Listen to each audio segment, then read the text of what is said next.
Hoje, mas eu te ensino as matérias que tu tem até hoje. Então senta aí e começa a quebrar ATP pra ter energia, pra tua mente processar e entender que a probabilidade de você ir bem no Enem tá ligada direto aos meus raps também. Então começa com humanas, só sei que nada sei, mas sei que saí da vida e pra história eu entrei. Se o clima esquenta e tua caneta falhou, fica tranquilo, a esfera dela dilatou com calor. Eu sou flúor com oxigênio, dá pra completar, evoluir melhor que o Darwin poderia imaginar. Se tinha uma pedra no caminho, pode crer que eu já chutei absoluto no rap. Eu nasci pra ser rei, criei uma sociedade aos modelos de Durkheim. O mecanismo dela própria é que diz pra onde vai minha inspiração. Thomas Edison dizia, é 1% e o restante o trabalho que fazia. Então senta o rabo aí que eu vou te ensinar. Sometimes rap is the best way to learn, rapá. Eu não compreendo, pero não puedo hacer. É só estudar e ouvir as dicas que eu dou pra você. Confere suas respostas e faz tudo com calma. Manda bem na redação, faz do fundo da alma. Esse é o tópico frasal, ainda tem argumentação. E a resposta pra você eu deixei na conclusão. Se tá nervoso, se acalma pra mandar bem. E se liga nos vídeos que eu te preparo pro Enem.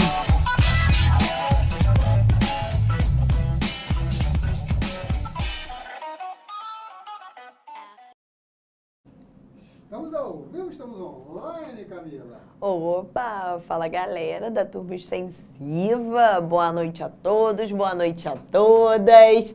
Pessoal chegando aí no chat para mais uma aulinha de biologia. Semana passada a gente deu aquela pausa, né? Que acho que foi super importante, foi super produtiva. A gente revisou os 8 últimos capítulos, né? Fizemos exercício à beça para poder trabalhar toda a teoria que a gente viu, tudo mais. É sempre essencial parar de 8 em 8 ali para fazer essa revisão. E agora a gente segue em frente por mais 8 capítulos. A gente ainda tá no bloco de citologia, a gente continua estudando as células dos seres vivos, mas hoje a gente tem particularmente uma aula que os alunos, de forma geral, não gostam muito, porque é bastante decoreba, sim, não tem jeito, mas eu acho uma aula muito, muito, muito interessante, que é a aula de organelas citoplasmáticas. Então, só para você se lembrar, tá? A gente começou a estudar a célula, beleza. A primeira coisa que a gente viu de célula, assim, de estrutura celular, foi a membrana. Lembra? A gente acabou tendo 2 aulas sobre membrana plasmática. Uma aula onde a gente focou na estrutura da membrana plasmática e outra aula onde a gente se debruçou mais nos transportes através da membrana, né? Falamos de transporte passivo, ativo, né? Falamos de difusão e osmose dentro de transporte passivo. Então a gente falou muito de membrana, esse revestimento que toda célula tem. Agora a gente vai para dentro, a gente vai entrar na célula, a gente vai olhar cada pedacinho ali dentro dela, que são as organelas citoplasmáticas. Só te lembrando de uma coisa importante que a gente já viu tem um tempinho, tá? Quando eu penso em célula, só para revisar, tá, gente? Existem 2 tipos principais, as procariontes e as eucariontes. Queria só te lembrar que as células procariontes, tipo as células de bactérias, tá? São aquelas células que não têm núcleo e não têm organelas membranosas. A gente viu que a única organela que as bactérias tinham era uma organela que não tinha membrana, que era o ribossomo, lembra? Que era uma organela que participava da produção de proteínas. Então lembra disso, porque isso aqui a gente já viu.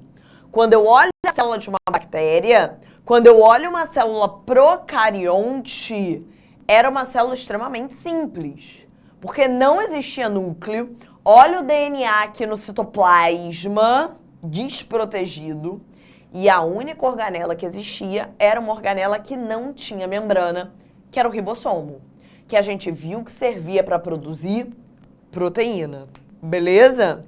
A nossa célula, as células das plantas, as células dos fungos, os protozoários, por exemplo, também, tem um outro tipo de célula que é uma célula eucarionte. Quando a gente olha a nossa célula, quando a gente olha a célula de uma planta, de um fungo, de um protozoário, de uma alga, a gente tem uma célula que tem núcleo e diversas organelas membranosas. É aqui que começa a nossa aula. É hoje que a gente vai olhar cada uma dessas organelas. O que eu vou fazer com vocês, gente? Vou lá pro quadro e a gente vai começar pela nossa célula, a célula animal, tá? A gente vai focar a nossa aula nela. Depois a gente compara as outras células, especialmente as células de plantas, com a nossa, pra gente ver diferenças e semelhanças. Show? Fungo e protozoário a gente não vai focar hoje, porque a gente vai ter uma aula só pra eles. Existe uma aula só sobre fungo e existe uma aula só sobre reino protoxista. Então faz mais sentido olhar eles com calma depois. Hoje, vamos focar nessas duas células aqui, nas organelas membranosas presentes nesses dois aqui, começando pela nossa célula, pela célula animal. Não fica preocupado, porque obviamente tudo que eu vou colocar aqui tem no slide, vocês sabem. Mas eu gosto de montar junto com vocês aqui no quadro, porque a gente vai construindo o raciocínio juntos, né? Fica uma aula um pouquinho menos expositiva. Bem, vou começar a botar aqui a nossa célula no quadro. Vou começar aqui com a nossa célula animal. Primeira coisa, lembra, isso a gente já viu lá na nossa primeira aula de citologia, que a nossa célula não tem parede celular, lembra? O único revestimento da nossa célula é a membrana plasmática. Então, coloquei aqui a membrana plasmática. Como é uma célula animal, não vou colocar parede. É uma célula eucarionte, então vou colocar aqui um núcleo, só representando, tá, gente? A estrutura nuclear. Não vamos falar especificamente de núcleo hoje, mas vou colocar aqui o núcleo e lá dentro do núcleo o nosso DNA, o nosso material genético. Beleza? Vamos começar daí? Vou tentar usar bastante cor assim, né? Mas vamos repetir, porque a gente tem 3 cores aqui só. Não se preocupe, as organelas não são coloridas, então você pode usar a cor que você quiser. A célula eucarionte, assim como a célula procarionte, também tem ribossomos, tá? Então, eu vou desenhar aqui, dentro da célula, alguns ribossomos. O ribossomo, como a gente falou na aula lá de citologia, na nossa primeira aula de citologia, é uma organela responsável pela produção, pela síntese de proteínas. Beleza. Show de bola. Mas, dentro da nossa célula, existe uma organela que tem vários ribossomos grudados nela. Aqui bem pertinho do núcleo, tá? Vai existir uma outra organela, vou botar ela aqui de vermelhinho também, com ribossomos grudadinhos nela. Como ela tem vários ribossomos grudados, isso dá nela uma aparência rugosa ou granular. Por isso, essa organela é chamada, vou botar pra cá, de retículo endoplasmático rugoso ou retículo endoplasmático granular. A primeira coisa que eu quero que vocês saibam é que esse retículo endoplasmático, ele é rugoso, ele é granular. O que dá essa aparência rugosa nele, o que dá essa aparência, né, de grânulos, é porque aqui na superfície dele eu tenho ribossomos grudados. E como eu acabei de te falar, a função de um ribossomo é a produção, é a síntese de proteínas. Aí eu imagino que você do outro lado aí da tela esteja achando alguma coisa estranha. Camila, você tá me falando que tem 2 coisas dentro da minha célula que fazem a mesma coisa? Então, o ribossomo livre, esses ribossomos aqui que estão soltos, eles produzem proteína. Vou abreviar como PTN. E esse retículo rugoso, esse retículo aqui, como ele tem ribossomo, ele também produz proteína. Eu tenho duas coisas dentro da célula com a mesma função. Qual a diferença dessa proteína do ribossomo livre para essa proteína que é produzida pelo ribossomo que está grudado no RER, no retículo rugoso? A diferença, pessoal, é para onde essa proteína vai. E isso aí, ó, para quem vai fazer Enem, ou também para quem vai tentar os vestibulares de São Paulo, tipo Unicamp, é super importante. Se a proteína for produzida por esses ribossomos livres, se a proteína for produzida por esses ribossomos que estão soltinhos aqui, ela é uma proteína que vai ficar dentro da célula. Então, ela é uma proteína que vai ser usada aqui dentro da célula. A célula vai usar essa proteína aqui dentro para alguma coisa. Ela é uma proteína que a gente chama de intracelular. Porque ela vai ficar aqui dentro da célula. Agora, se a proteína for produzida aqui pelos ribossomos que estão grudados no retículo rugoso, no RER, ela é uma proteína que vai ser jogada para fora da célula. Ela vai ser usada do lado de fora da célula, por outra parte do corpo. Ela é uma proteína que a gente chama de proteína de exportação, justamente porque ela vai para fora, né? Ou de secreção. Só que para essa proteína sair da célula, para essa proteína ser jogada para fora da célula, ela vai precisar de alguma coisa. Pensa comigo. Imagina que você vai no mercado. Você vai lá no mercado e você faz suas compras. Você compra lá leite, carne, frango, ovo. Compra várias proteínas para você comer. Beleza.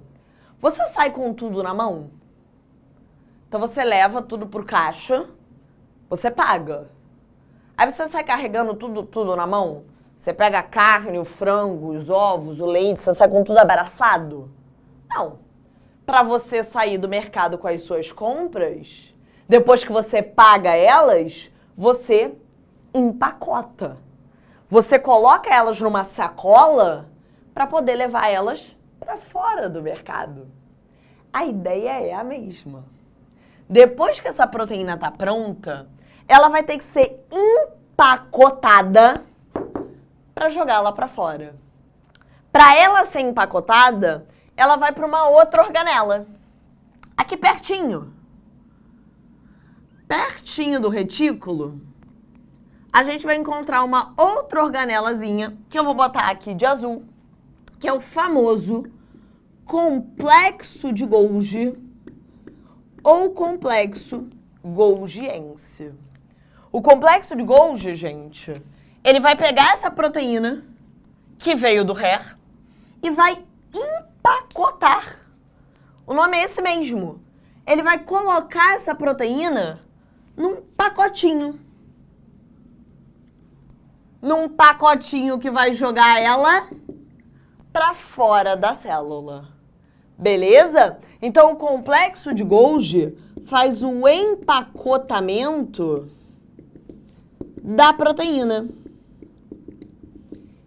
E esse pacotinho tem um nome. Esse pacotinho que joga a proteína para fora, esse pacotinho aqui onde ela fica para ser levada para fora da célula, é chamado de vesícula de secreção. Os nomes são chatos, mas foca na ideia. Então, o complexo de Golgi pega a proteína e coloca num pacote. O nome do pacote é vesícula de secreção. O que essa vesícula de secreção faz? Transporta a proteína para fora da célula.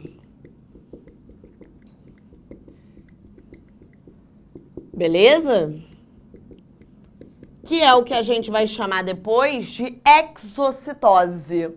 Esse transporte de proteína, esse transporte de qualquer coisa, na verdade, para fora da célula. Tranquilo, gente? Essa é a parte mais chatinha da aula, por isso que eu tô levando um pouquinho mais de tempo, tá? Então toma cuidado, tá? Porque a gente tem duas organelas supostamente fazendo a mesma coisa dentro da nossa célula.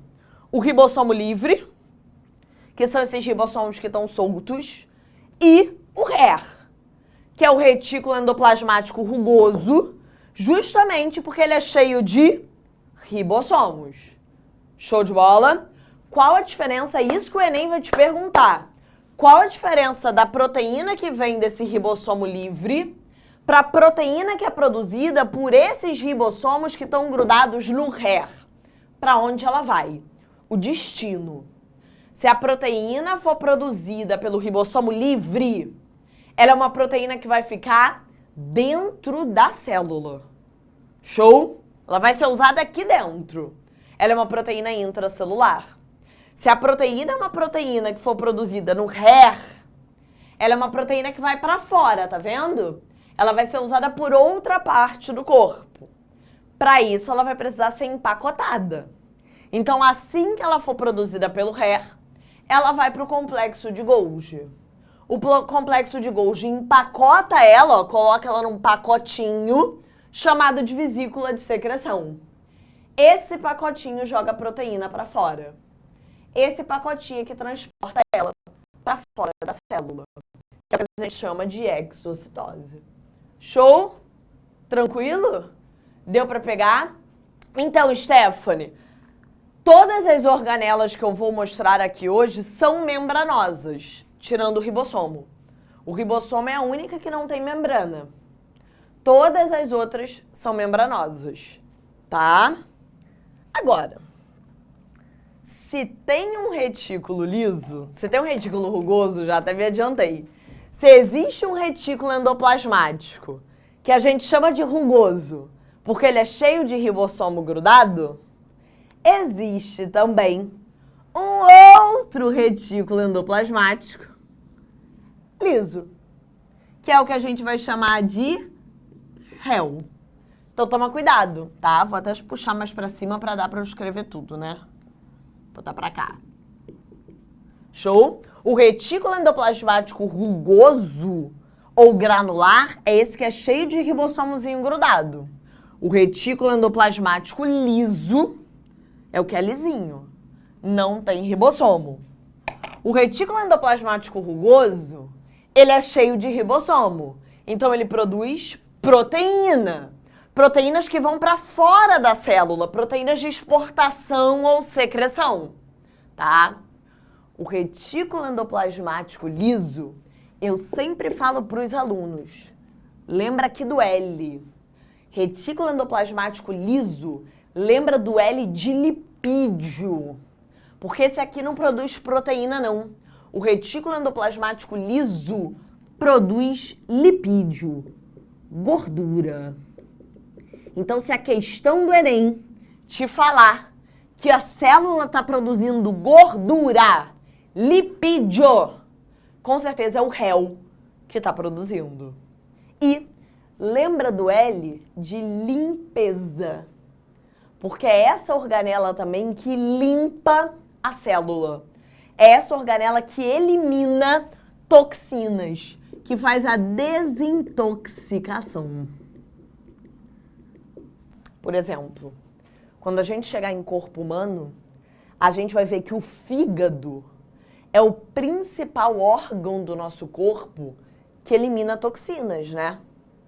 As células do fígado são cheias de REL, são cheias de retículo liso. Por isso que o fígado consegue desintoxicar o nosso corpo, eliminar as toxinas. Beleza? Tranquilo? A gente também vai ter uma outra organela que elimina toxinas. Mas essa organela, ela elimina uma toxina específica.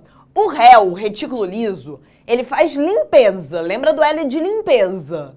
Ele elimina toxinas de forma geral, tá? Essa outra organela que eu vou te mostrar, que é tipo uma bolinha assim, ó, com várias enzimas dentro, ela vai eliminar uma toxina específica. Essa organela aqui é o famoso peroxissomo. Calma que o nome não é ruim. Peroxissomo, porque a toxina que ele elimina, vocês acabaram de ter aula de química. A toxina que ele elimina é o peróxido de hidrogênio. Peróxido de hidrogênio é o nome que o pessoal da química dá para a famosíssima água oxigenada. H2O2. A água oxigenada, o peróxido de hidrogênio. Vou anotar aqui para vocês lembrarem que é o peróxido de hidrogênio.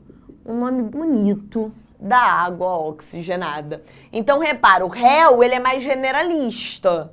O réu, ele elimina várias toxinas. Ele limpa a célula. O peroxissomo, não. Ele é mais específico. Ele vem para eliminar uma toxina específica, que é o peróxido de hidrogênio. É água oxigenada. Dentro do peroxissomo, tá vendo que eu desenhei várias enzimas aqui dentro? Várias bolinhas? Dentro dele, existe uma enzima para eliminar água oxigenada. Uma enzima chamada de catalase.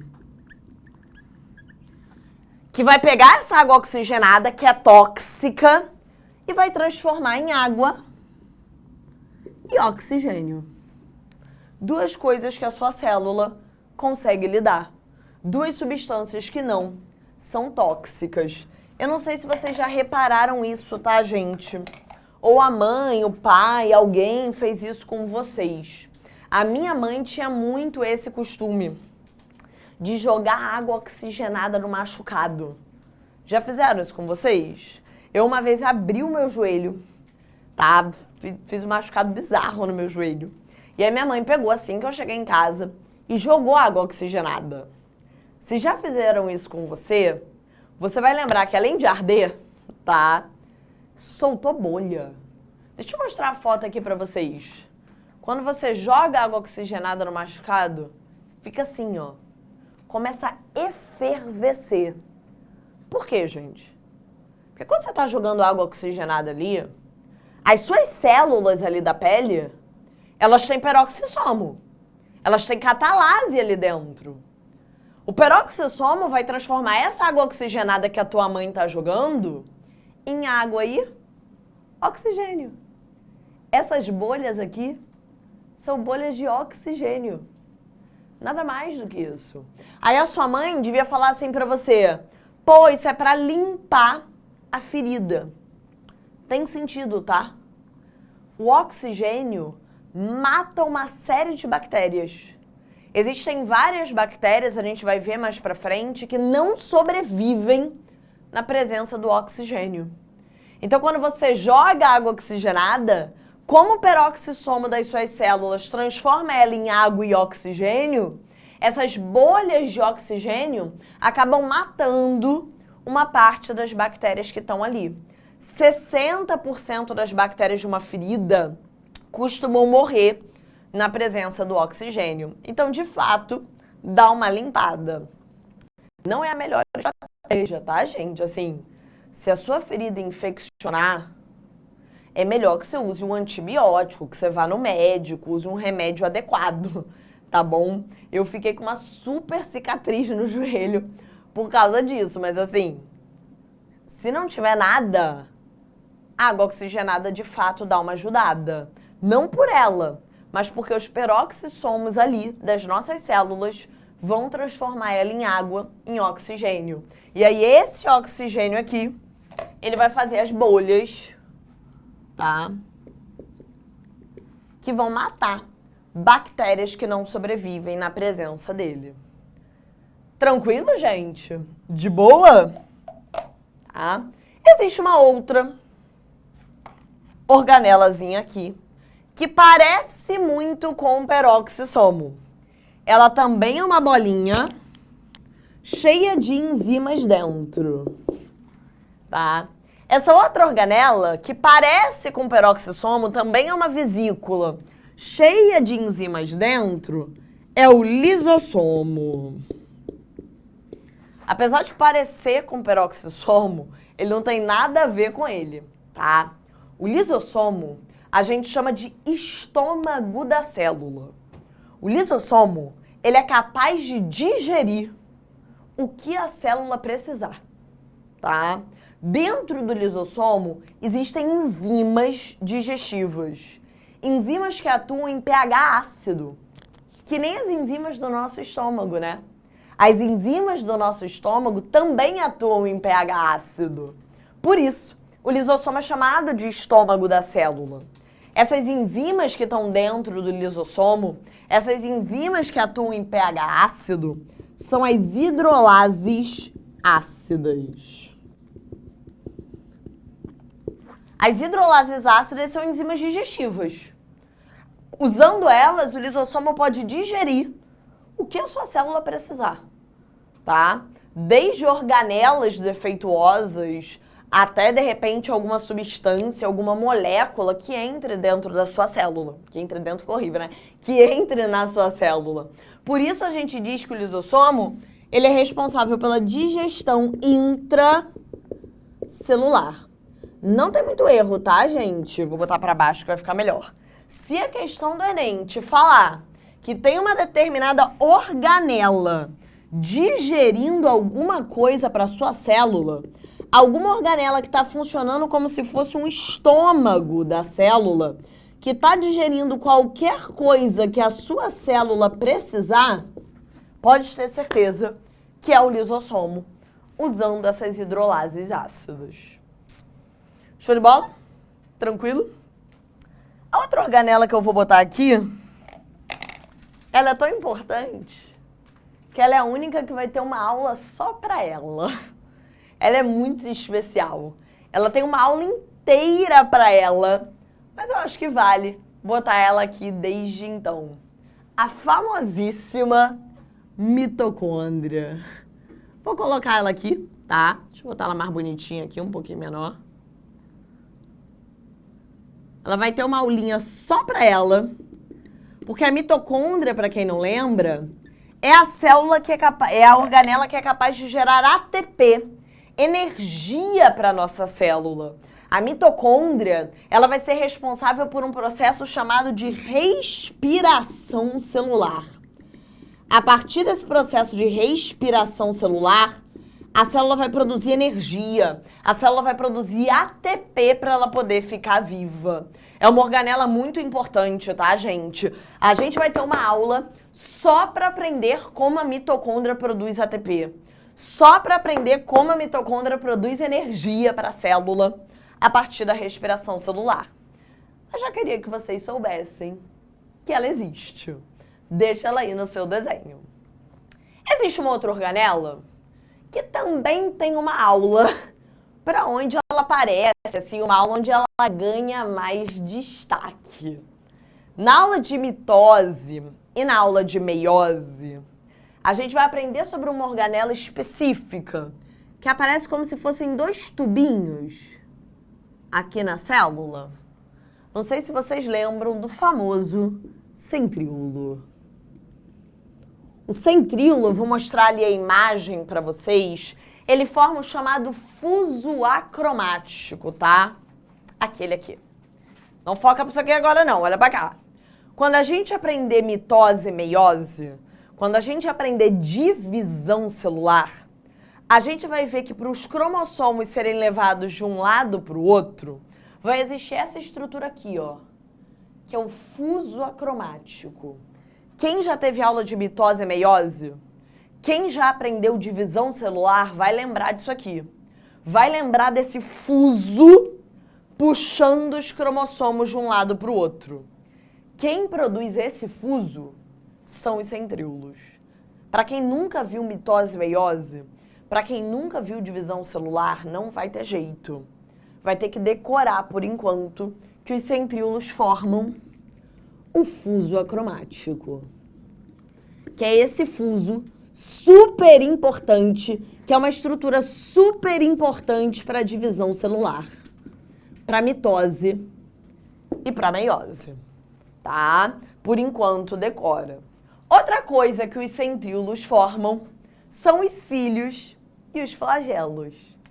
Toda vez que uma célula tiver cílio ou flagelo, pode ter certeza que quem produziu foi o centríolo. Por exemplo, o espermatozoide. O espermatozoide é uma célula que tem flagelo. O espermatozoide usa esse flagelo para nadar até o óvulo, né? Esse flagelo, quem produziu isso aqui para a célula, para ela se movimentar, foi o centríolo. Então, o centríolo, por exemplo, forma os flagelos. E algumas células do nosso corpo têm a presença dos chamados cílios, tá? Cuidado para não confundir com cílio de olho. Não é isso. O cílio do olho é pelo, é cabelo, tá? Algumas células têm na membrana a presença desses cílios, tá vendo? Por exemplo, as células da nossa traqueia. Quando a gente chegar em sistema respiratório, a gente vai ver que as células da nossa traqueia são cheias desses cíliozinhos. Esses cíliozinhos a gente vai aprender lá pra frente que servem para limpar o ar que a gente respira. Quem forma esses cílios nas células são os centríolos. É claro, gente, que para quem nunca aprendeu nada disso, mitose, meiose, sistema respiratório, por enquanto a gente vai ter que decorar mesmo. Mas é bom vocês já irem lembrando de tudo isso. E antes da gente fechar essa célula, vou só mostrar para vocês que eu coloquei tudo bonitinho aqui no slide, tá? Então, só para vocês olharem aqui o ribossomo, aqui os ribossomos livres, olha aqui o RER, que é o retículo endoplasmático rugoso, porque ele é cheio de ribossomo grudado nele. Lembra que a diferença da proteína do ribossomo livre para o ribossomo do RER é para onde ela vai. Se a proteína for produzida pelo ribossomo livre, ela é uma proteína que vai ficar dentro da célula, intracelular. Se a proteína for produzida pelo RER, ela é uma proteína que vai para fora da célula. Então, para isso, ela sai do RER, vai para o complexo de Golgi, aonde ela é empacotada. O complexo de Golgi vai botar ela num pacotinho, que é a vesícula de secreção. Um pacotinho que vai jogar ela para fora da célula. Show? Assim como tem o retículo rugoso, tem o retículo liso. Rugosinho, liso. O retículo liso faz síntese de lipídio, gordura e limpeza. Elimina toxinas da célula de forma geral, tá? O peroxissomo também elimina toxinas, mas uma toxina específica, que é o peróxido de hidrogênio, a água oxigenada. Dentro do peroxissomo tem a catalase, que é uma enzima que transforma a água oxigenada em água e oxigênio, que são duas substâncias que não são tóxicas para a nossa célula. Show? O lisossomo é o estômago da célula. Dentro do lisossomo, ele tá aqui, ó, a gente tem enzimas chamadas de hidrolases ácidas, porque são enzimas que funcionam em pH ácido. Dentro do lisossomo, o pH é ácido, tá? E elas podem digerir o que a célula precisar. Show? Por isso que a gente diz que o lisossomo é responsável pela digestão intracelular. Tá aqui a mitocôndria, que vai ter uma aula só para ela, onde a gente vai aprender sobre a respiração celular, o processo em que a mitocôndria produz energia, ATP para as nossas células e os centríolos, tá? Aqui ele representa o centríolo aqui, ó, de verdinho, tá bom? Que participam ali da mitose e da meiose. A gente vai falar mais sobre centríolo na aula de divisão celular, porque eles produzem essa estrutura aqui, que é o fuso acromático, que a gente vai ver que é uma estrutura essencial para que a mitose e a meiose ocorram. E os centríolos também podem formar flagelos e cílios, se aquela célula tiver flagelo ou cílio. Agora, o que bota tudo isso no seu devido lugar? Como é que tá tudo assim bonitinho, né? Porque quando a gente olha a imagem da célula, tá tudo organizado, né? Tá tudo na sua devida posição, tá tudo ali se comunicando, interagindo. Como é que a proteína sabe que ela tem que sair do Here e ir pro Golgi, né? Como é que as substâncias vão de um lado pro outro na célula? Como é que tudo é mantido no seu devido lugar? O que dá sustentação à nossa célula? O que te mantém sustentado? Por que você está em pé? Né? Por que você não é um saco de pele caído no chão? O que mantém a sustentação do nosso corpo? O nosso esqueleto. A célula também vai ter um esqueleto. O esqueleto da célula é o citoesqueleto. O citoesqueleto é feito por duas proteínas principais, tá, gente? A actina e a tubulina. Repara nessa imagem que ele está presente na célula toda, tá vendo? Essas proteínas, elas se espalham pelo citoplasma inteiro da célula. É claro que eu não vou desenhar isso ali no meio do desenho, porque senão vai virar um caos. Mas eu vou botar aqui para representar o citoesqueleto. O esqueleto da célula, né? O que mantém a célula ali em pé, né? Sustentada. O que faz com que as coisas possam ir de um lado para o outro. Lembra que ele é feito dessas duas proteínas, tá bom? A actina e a tubulina.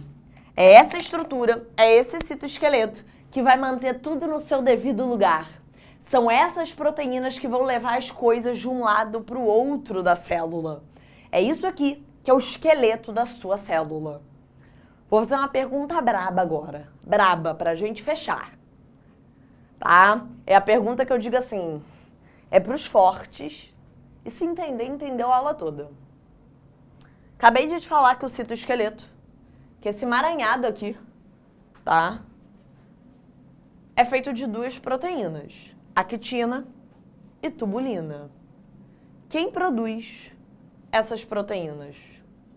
Que organela que eu apresentei aqui produziu a actina e a tubulina, essas duas proteínas que estão pela célula toda formando o citoesqueleto?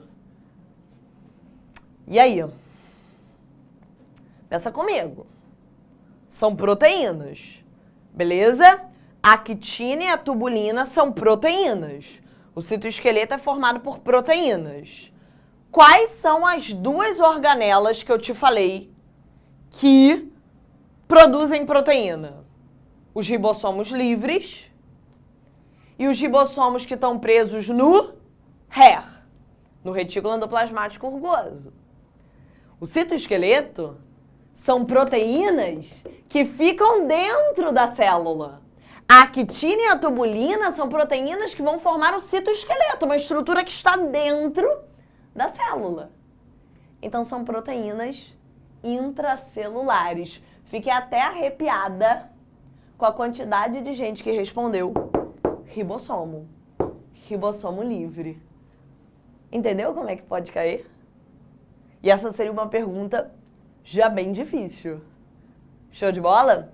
Tira um print aí da célula animal para eu comparar ali com vocês rapidinho no slide essa nossa célula com a célula vegetal. Até que não ficou tão feio o desenho, né, gente? Não, deixa o pessoal printar ali. Não, foi muito rápido.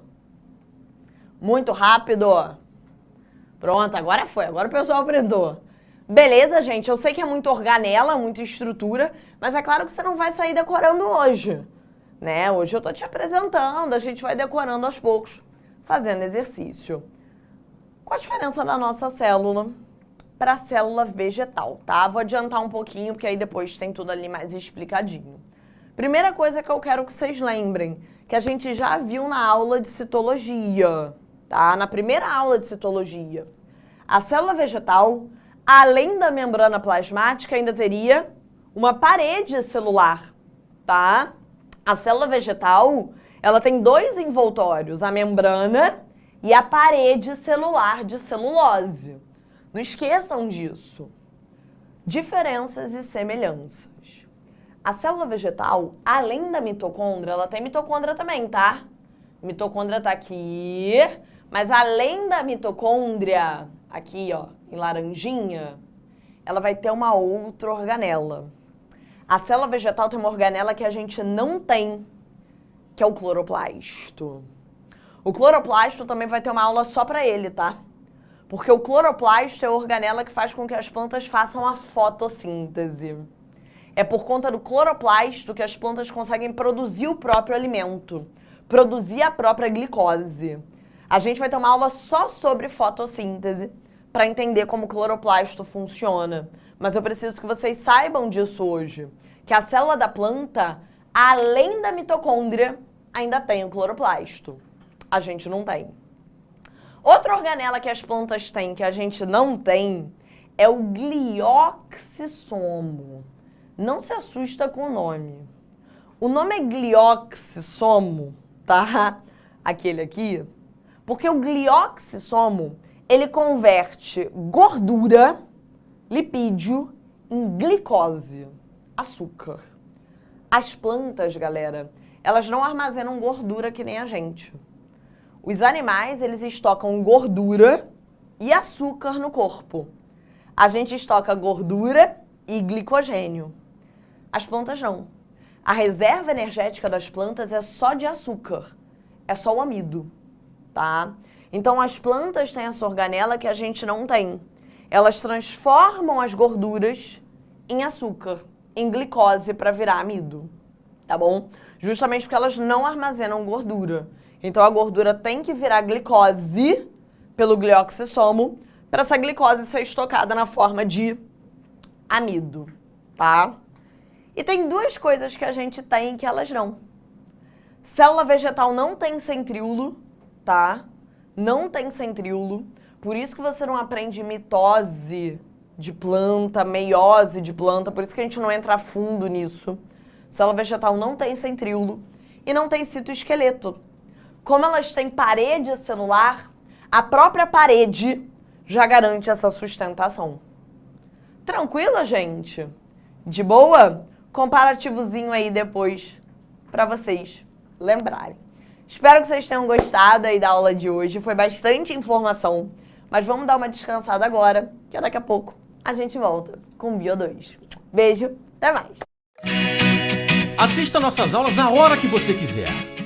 Vem com o Pro, o cursinho online que mais aprova no Enem. Assine em proenem.com.br.